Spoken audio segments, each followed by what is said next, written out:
Assalamualaikum warahmatullahi wabarakatuh. Perkenalkan, nama saya Melvi Aura dari kelas 11 TJKT 3. Saya ingin mengerjakan tugas dari Pak Ajari, yaitu tentang UU Deris. Saya di sini ingin menjelaskan tentang latar belakang UU Deris, kelebihan dan kelemahan UU Deris, isi dan karakteristik UU Deris, dan masa berakhirnya UU Deris. Selamat menonton.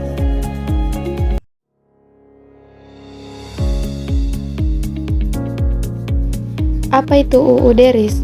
UU Deris atau Undang-Undang Dasar Republik Indonesia Serikat adalah konstitusi pertama yang digunakan di Indonesia setelah proklamasi kemerdekaan pada tahun 1945. UU Deris mulai berlaku pada tahun 1949 dan mengatur sistem pemerintahan federal, di mana Indonesia dibagi menjadi beberapa negara bagian dengan otonomi yang tinggi. Dalam UU Deris, Presiden hanya berperan sebagai kepala negara simbolis, sedangkan kepala pemerintahan dipegang oleh Perdana Menteri. Selain itu, UU Deris juga mengatur pembagian kekuasaan antara pemerintah pusat dan negara-negara bagian, serta menetapkan hak-hak dan kewajiban warga negara. Latar belakang UU Deris. UU Deris atau Undang-Undang Dasar Republik Indonesia Serikat tahun 1949 memiliki latar belakang yang kompleks dan dipengaruhi oleh beberapa faktor. Berikut adalah beberapa latar belakang terjadinya UU Deris. Faktor internasional. Konferensi Meja Bundar atau KMB. Pada tahun 1949, Indonesia mengadakan konferensi Meja Bundar dengan Belanda untuk membahas kemerdekaan Indonesia. Hasil KMB adalah pengakuan kemerdekaan Indonesia oleh Belanda, tetapi dengan syarat bahwa Indonesia harus menjadi negara federal. Tekanan dari negara-negara barat.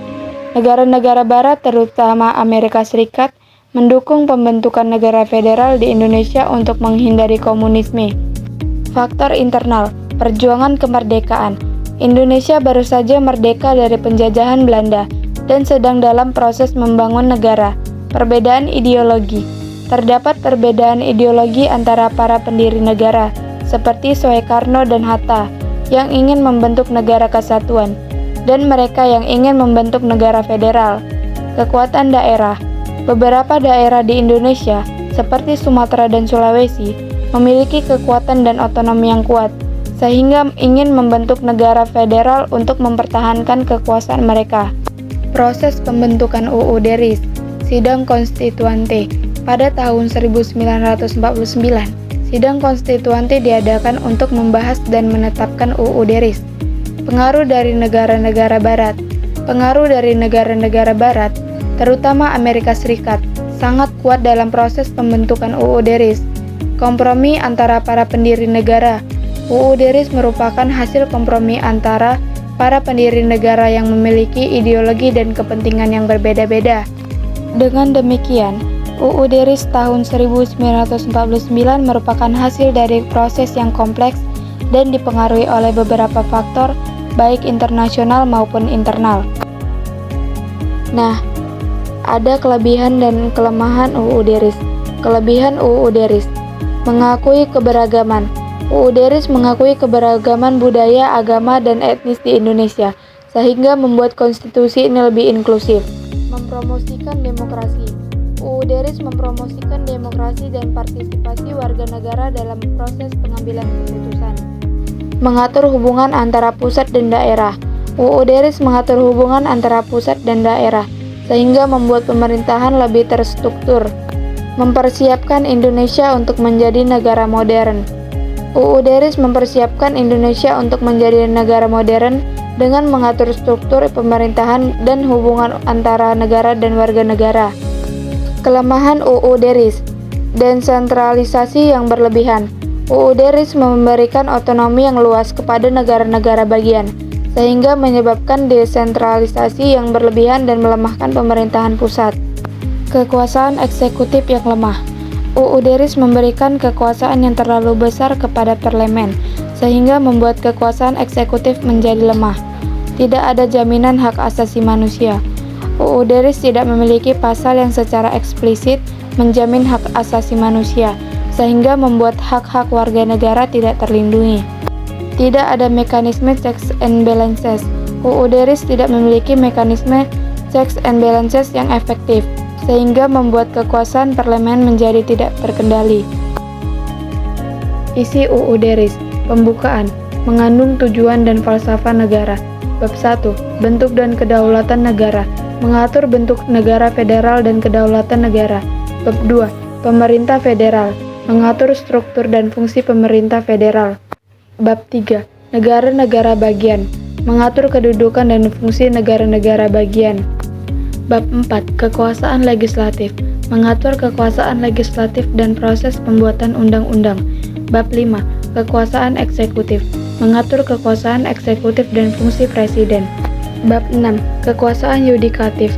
Mengatur kekuasaan yudikatif dan fungsi Mahkamah Agung. Bab 7. Hak-hak dan kewajiban warga negara. Mengatur hak-hak dan kewajiban warga negara. Karakteristik UUD RIS. Negara federal. UUD RIS mengatur bentuk negara federal dengan 16 negara bagian. Sistem parlementer. UUD RIS menerapkan sistem parlementer dengan kekuasaan eksekutif dipegang oleh Perdana Menteri. Pembagian kekuasaan. UUD RIS membagi kekuasaan antara pemerintah federal dan negara-negara bagian. Hak-hak warga negara. UUD RIS mengatur hak-hak warga negara seperti kebebasan berbicara dan kebebasan beragama. Kekuasaan legislatif. UUD RIS mengatur kekuasaan legislatif dan proses pembuatan undang-undang. Namun, UUD RIS hanya berlaku selama 1 tahun dan digantikan oleh UUDS 1950.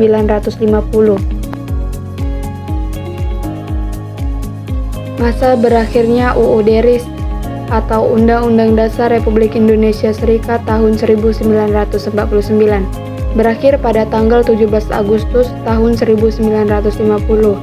Pada tanggal tersebut, Presiden Soekarno mengeluarkan dekret presiden yang menetapkan UUD tahun 1945 sebagai konstitusi yang berlaku di Indonesia, menggantikan UUD RIS tahun 1949.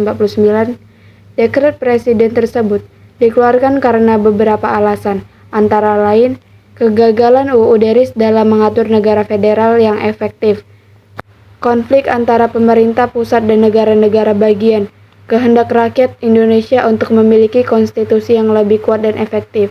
Dengan demikian, UUD tahun 1945 kembali menjadi konstitusi yang berlaku di Indonesia dan masih berlaku hingga saat ini. Terima kasih ya yang sudah menonton.